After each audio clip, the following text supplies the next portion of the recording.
ನಮ್ಮ ಶಾಸಕರಾದ ಅಶೋಕ್ ಕುಮಾರ್ ಅವರ ಅಧ್ಯಕ್ಷತೆಯಲ್ಲಿ ನಮ್ಮ ದೇವಸ್ಥಾನದ ಜೀರ್ಣೋದ್ಧಾರ ಕೆಲಸ ಕಾರ್ಯಗಳು ಈಗಾಗಲೇ ಆಗ್ತಾ ಇವೆ. ಹಾಗೆ ನೀವೆಲ್ಲರೂ ಎಲ್ಲ ಭಕ್ತಾದಿಗಳ ಸಮ್ಮುಖದಲ್ಲಿ ಈಗ ಇದನ್ನು ನಾವು ಉದ್ಘಾಟನೆ ಮಾಡಲಿದ್ದೇವೆ.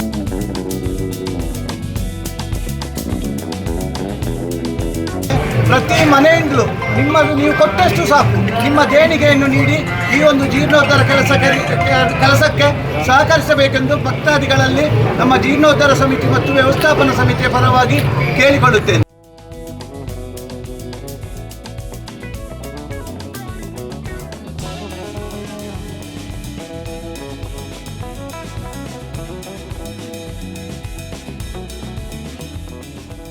ಅಶೋಕ್ ಕುಮಾರ್ ಅವರ ದಂಪತಿಗಳು ಈ ಒಂದು ಭೋಜನ ಶಾಲೆಯನ್ನು ಉದ್ಘಾಟನೆ ಮಾಡಬೇಕಂತ ಬೇಡಿಕೊಂಡಿದ್ದಾರೆ.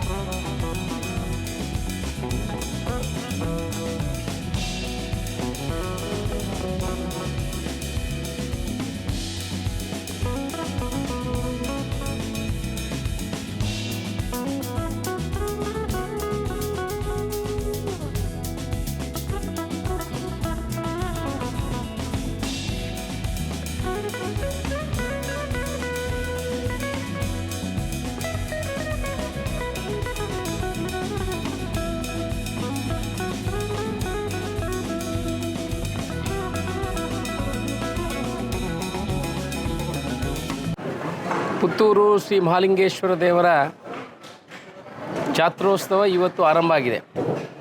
20ನೇ ತಾರೀಕಿನೊಳಗೆ ನಡೀತದೆ. ಇದೊಂದು ವಿಶೇಷವಾದಂಥ ಜಾತ್ರೆ ಅಂತ ನಾನು ಹೇಳಲಿಕ್ಕೆ, ನಾನು ತುಂಬ ಜಾತ್ರೆಗಳನ್ನೆಲ್ಲ ನೋಡಿದ್ದೀನಿ.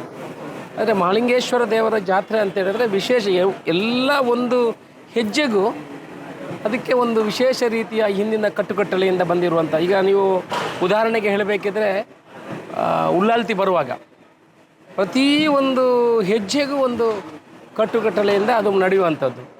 ನಾವು ಪೇಟೆ ಸವಾರಿಗೆ ಹೋಗ್ತಾರೆ, ಆ ಪೇಟೆ ಸವಾರಿಗೆ ಹೋಗುವ ಆ ಕಟ್ಟೆಯಲ್ಲಿ ಪ್ರತಿ ಕಟ್ಟೆಯಲ್ಲಿ ಒಂದು ವಿಶೇಷ, ಕೆಲವು ಕಟ್ಟೆಗಳಲ್ಲಿ ಇಂಥವರೇ ಬರಬೇಕು, ಕೆಲವು ಕಟ್ಟೆಯಲ್ಲಿ ಇಂಥವರೇ ಇರಬೇಕು, ಈ ಥರ ಎಲ್ಲ ಒಂದು ಹಿಂದಿನ ಕಟ್ಟುಕಟ್ಟಳೆಯಿಂದ ಬಂದಿರುವಂಥ ವಿಶೇಷ ರೀತಿಯ ಜಾತ್ರೆ. ಇಡೀ ಭಕ್ತಾದಿಗಳು ಇಡೀ ವಿಶ್ವದಲ್ಲಿದ್ದಾರೆ. ಇವತ್ತು ನಮಗೆ ಬೇರೆ ಬೇರೆ ಕಡೆಯಿಂದ ಕರೆಗಳು ಬರುತ್ತದೆ. ಇವತ್ತು ಬೆಳಿಗ್ಗೆ ನಾನು ವಿಮಾನದಲ್ಲಿ ಬರುವಾಗ ಒಬ್ಬರು ಸಿಕ್ಕಿದರು. ಅವರಿಗೆ ಇಲ್ಲಿಗೆ ಯಾವ ಸಂಬಂಧಗಳಿಲ್ಲ. ಅವರು ಹೇಳ್ತಾರೆ ಮಹಾಲಿಂಗೇಶ್ವರ ದೇವಸ್ಥಾನನ ಭಾರಿ ಜೀರ್ಣೋದ್ಧಾರ ಆಗ್ತಾಯಿದೆ ಅಂತೆಲ್ಲ, ನಾನು ಎಷ್ಟು ದುಡ್ಡು ಕೊಡಬೇಕು ಅಂತ ಅವರ ಬಾಯಲ್ಲಿ ಕೇಳುವಂಥ ವಿಚಾರಗಳು ಕೂಡ, ಅಂಥ ಭಕ್ತಾದಿಗಳು ಕೂಡ ಇಲ್ಲಿ ಇದ್ದಾರೆ. ಆದ್ದರಿಂದ ನಮಗೆಲ್ಲರಿಗೂ ಈ ಪುತ್ತೂರಿನ ಈ ದಕ್ಷಿಣ ಕನ್ನಡ ಜಿಲ್ಲೆಯವರಿಗೆ ಒಂದು ಯೋಗ ಭಾಗ್ಯ. ವಿಶೇಷ ರೀತಿಯಲ್ಲಿ ನಡೀತಾನೆ ಮದ್ದುಗುಂಡು ಪ್ರದರ್ಶನ, ಬಾಕಿದೆಲ್ಲ ಜಾತ್ರೆ, ಇಲ್ಲಿ ಹೊರಗಡೆ ಇರುವಂಥ ಸಂತೆ, ಕೆಲವು ಮಕ್ಕಳಿಗೆ ಅದಕ್ಕಾಗಿಯೇ ಬರುವಂಥವ್ರು ಇರ್ತಾರೆ. ವಿಶೇಷ ರೀತಿಯಲ್ಲಿ ನಡೀತದೆ. ಇವತ್ತಿಂದ ಆರಂಭಗೊಂಡ್ರೆ ಇವತ್ತಿಂದ ಪೇಟೆ ಸವಾರಿ ಹೋಗಲಿಕ್ಕಿದೆ. ನಾನೆಲ್ಲ ಭಕ್ತಾದಿಗಳ ಹತ್ರ ವಿನಂತಿ ಮಾಡಿಕೊಳ್ಳೋದು, ನೀವು ಕುಟುಂಬ ಸಮೇತರಾಗಿ ಬರಬೇಕು. ನಮ್ಮ ಮಕ್ಕಳಿಗೆ ಇದನ್ನು ತೋರಿಸುವಂಥ ಹಿಂದೂ ಧರ್ಮದ ಆಚಾರ ವಿಚಾರ ಯಾವ ರೀತಿ ನಡೀತಿದೆ ಇದನ್ನೆಲ್ಲ ನಮ್ಮ ಮಕ್ಕಳಿಗೆ ಮುಂದಿನ ಪೀಳಿಗೆಗೆ ತೋರಿಸುವಂಥ ಕೆಲಸಗಳು ಆಗಬೇಕು. ನೀವು ಬರಬೇಕು. ಅದಕ್ಕೆ ಬೇಕಾಗುವಂಥ ಎಲ್ಲ ವ್ಯವಸ್ಥೆಗಳು ಮಾಡಿದ್ದೀವಿ. ಸುಮಾರು 25,000 ಜನರಿಗೆ ಅನ್ನ ಸಂತರ್ಪಣೆ ಪ್ರತಿ ದಿವಸ ನಡೀತದೆ. ವ್ಯವಸ್ಥಿತ ರೀತಿಯಲ್ಲಿ ಯಾವುದೇ ಕ್ಯೂ ಇಲ್ಲದೆ, ಯಾವುದೇ ತೊಂದರೆಗಳಿಲ್ಲದೆ ಅವರು ಕೂತು ಊಟ ಮಾಡಲಿಕ್ಕಿದೆ. ಬೇರೆ ಬೇರೆ VIP ಬೇರೆ ಕೌಂಟ್ರ್ ಇದೆ. ಜನ ನಿಂತು ಸ್ವಚ್ಛತೆಗೋಸ್ಕರ ನಾವು ಈ ಸಲ ಹಾಲೆ ತಟ್ಟೆಯನ್ನೇ ಮಾಡಿದ್ದೀವಿ. ಈ ಹಿಂದೆ ಎಲ್ಲ ಪ್ಲೇಟಲ್ಲಿ ಊಟ ಕೊಡುವಂಥ ಕೆಲಸಗಳಾಗ್ತಿತ್ತು. ಈ ಥರ ಸ್ವಲ್ಪ ಖರ್ಚು ಜಾಸ್ತಿ ಆದರೂ ಹಾಳೆ ತಟ್ಟೆಯಲ್ಲಿ ಊಟ ಕೊಡುವಂಥ ಕೆಲಸವನ್ನು ಮಾಡಿದ್ದೀವಿ. ಅದರಿಂದ ಭಕ್ತಾದಿಗಳೆಲ್ಲ ಬರಬೇಕು. ಇವತ್ತು ಊಟದ ವ್ಯವಸ್ಥೆ, ದೇವಸ್ಥಾನಕ್ಕೆ ಬರುವಂಥದ್ದು, ಸಂತೆ ನಿರ್ವಹಣೆ ಕೂಡ ನಮಗೆ ಈ ಸಲ 1.5 ಕೋಟಿ ರೂಪಾಯಿ ಬರುವಂಥದ್ದಾಗಿದೆ. 25-30 ಲಕ್ಷ ಬರೋ 1.5 ಕೋಟಿ ರೂಪಾಯಿ ನಮಗೆ ಬಂದಿದೆ. ಮತ್ತು ಜೀರ್ಣೋದ್ಧಾರಕ್ಕೆ ನಾವು ಒಂದು ಕೌಂಟ್ರನ್ನು ತೆರವುಗೊಳಿಸಿದೆ ಇವತ್ತು. ಅದರಿಂದ ಎಲ್ಲ ಭಕ್ತಾದಿಗಳು ದೇಣಿಗೆಯನ್ನು ಕೊಡಬೇಕು ಜೀರ್ಣೋದ್ಧಾರಕ್ಕೆ. ದೇವಸ್ಥಾನಕ್ಕೆ ಹುಂಡಿಗೆ ಹಾಕಿದ ದುಡ್ಡು ಬೇರೆ ಎಲ್ಲಿಗೂ ಹೋಗೋದಿಲ್ಲ, ಮಹಾಲಿಂಗೇಶ್ವರನಿಗೆ ಸೇರ್ತದೆ. ಅವರ ಜೀರ್ಣೋದ್ಧಾರದ ಈ ಮುಂದಿನ ಕಾರ್ಯಕ್ರಮಕ್ಕೆ ಸೇರ್ತದೆ. ಸುಮಾರು 60 ಕೋಟಿಯಲ್ಲಿ ಮುಂದಿನ 2 ವರ್ಷದಲ್ಲಿ ಪೂರ್ತಿ ಇದನ್ನು ಜೀರ್ಣೋದ್ಧಾರ ಮಾಡಿ ಇಡೀ ರಾಜ್ಯದ ಜನತೆ ಈ ಮಹಾಲಿಂಗೇಶ್ವರ ಕ್ಷೇತ್ರಕ್ಕೆ ಬರೋ ರೀತಿಯಲ್ಲಿ ಅದನ್ನು ಜೀರ್ಣೋದ್ಧಾರ ಮಾಡುವಂಥ ಕೆಲಸವನ್ನು ಮಾಡ್ತೇವೆ. ಕೆರೆಯ ಕೆಲಸ ಈಗ ಕೂಡಲೇ ಆರಂಭ ಆಗ್ತದೆ ಅಂತ ಒಂದು ಒಳ್ಳೆಯ ವ್ಯವಸ್ಥೆಯನ್ನು ಮಾಡಿದ್ದೀವಿ.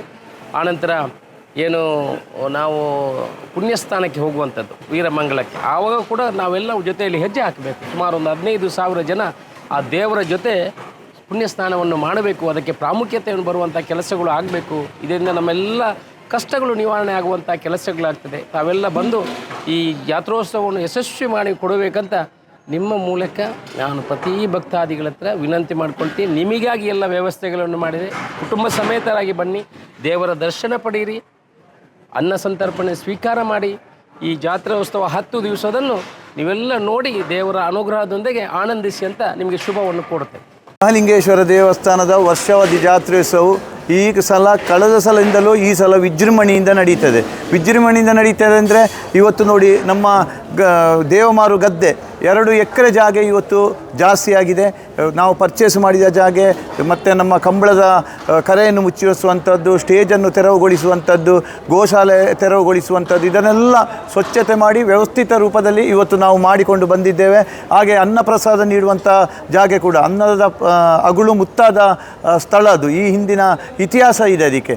ಅಂಥದ್ದಲ್ಲಿ ಇವತ್ತು ದೊಡ್ಡ ಪೆಂಡಲನ್ನು ಮಾಡಿ ಒಂದು ವ್ಯವಸ್ಥಿತ ರೂಪದಲ್ಲಿ ಅಂದರೆ ಒಂದು 50-60 ನೀರಿನ ಟ್ಯಾಪಿನ ವ್ಯವಸ್ಥೆ, ಫ್ಯಾನಿನ ವ್ಯವಸ್ಥೆ ಮತ್ತು VIP ವ್ಯವಸ್ಥೆ ಎಲ್ಲ ವ್ಯವಸ್ಥೆಯನ್ನು ಭಾಳ ಅಚ್ಚುಕಟ್ಟಾಗಿ ಎಲ್ಲರ ಸಹಕಾರದಿಂದ ನಾವು ಮಾಡ್ತಾ ಬಂದಿದ್ದೇವೆ.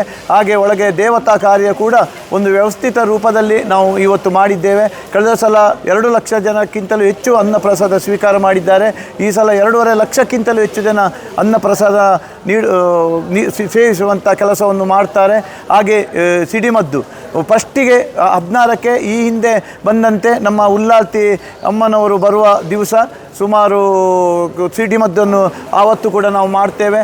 17ಕ್ಕೆ ರಥೋತ್ಸವದ ದಿವಸದಂದು ಫಸ್ಟಿಗೆ ಸಿಡಿಮದ್ದಲ್ಲಿ ಪ್ಯಾರಾಚೂಟಿನ ಮುಖಾಂತರ ಮಹಾಲಿಂಗೇಶ್ವರ ನಮಃ ಅಂತೇಳಿ ಬರ್ತದೆ, ಮತ್ತು ಪುತ್ತೂರು ಸಿಡಿಮದ್ದು ಅಂತೇಳಿ ಬರ್ತದೆ, ಮತ್ತು ಈಶ್ವರ ಪುತ್ತೂರು ಮಹಾಲಿಂಗೇಶ್ವರ ಅಂತೇಳಿ 5 ಪ್ಯಾರಾಚೂಟ್ ಮುಖಾಂತರ ಈ ಸಲ ಸಿಡಿಮದ್ದು ಕೂಡ ವಿಶೇಷವಾಗಿದೆ. ಅಂದರೆ ಕಳೆದ ಸಲ ಸ್ವಲ್ಪ ಎಂಡಿಂಗ್ ಪೊಸಿಷನ್ನಲ್ಲಿ ಸ್ವಲ್ಪ ಎಡವಟ್ಟಾಗಿದೆ, ನಾವು ಕೇಳಿದ ಪ್ರಕಾರ ಆಗಲಿಲ್ಲ. ಈ ಸಲ ಅದನ್ನು ತಿದ್ದುಪಡಿ ಮಾಡಿದ್ದೇವೆ. ಮತ್ತು ಪ್ರತಿಯೊಂದು ವ್ಯವಸ್ಥೆಯನ್ನು ಕೂಡ ಅಚ್ಚುಕಟ್ಟಾಗಿ ವ್ಯವಸ್ಥಿತ ರೂಪದಲ್ಲಿ ಆಗಿದೆ. ಇವತ್ತು ವೃಷಭ ಲಗ್ನದಲ್ಲಿ 9:30 ನಂತರ ಇವತ್ತು ರವೀಶ್ ತಂತ್ರಿಗಳ ಒಂದು ನೇತೃತ್ವದಲ್ಲಿ, ಶಾಸಕರ ಮಾರ್ಗದರ್ಶನದಲ್ಲಿ, ಭಕ್ತಾದಿಗಳ ಸಹಕಾರದಿಂದ ಇವತ್ತು ನಮ್ಮ ಕೊಡಿ ಏರುವಂಥ ಕೆಲಸವು ಆಗಿದೆ. ಆಗ ಗರುಡ ಕೂಡ ಈ ಹಿಂದಿನಂತೆ ಬಂದಿದೆ. ನಿನ್ನೆ ಕೂಡ 5 ಕಟ್ಟೆಯ ಮುಗುಳಿ ಕೂತುಗೊಳಿಸುವ ಸಂದರ್ಭದಲ್ಲಿ ಕೂಡ ಗರುಡನ ಆಗಮನ ಆಗಿದೆ. ಅದು ನಮ್ಮ ಸತ್ಯತೆಗೆ ಸಾಕ್ಷಿಯಾಗಿದೆ. ಹಾಗೆ 5 ಕಟ್ಟೆಯ ಕೆಲಸ ಕೂಡ ಪೂರ್ಣಗೊಂಡು ಪೂಜಾ ಕಾರ್ಯ ಇವತ್ತು ನಮ್ಮ ಕಂಡನಾಯಕ ಕಟ್ಟೆಯಲ್ಲಿ ಇವತ್ತು ಪ್ರಥಮ ಪೂಜೆ ನಡೆಯಲಿದೆ. ಹಾಗೆ ಇನ್ನು 4 ದಿವಸದಲ್ಲಿ ಅಶ್ವತ್ಥ ಕಟ್ಟೆ ಕೂಡ ಪೂರ್ಣಗೊಳ್ಳುತ್ತದೆ.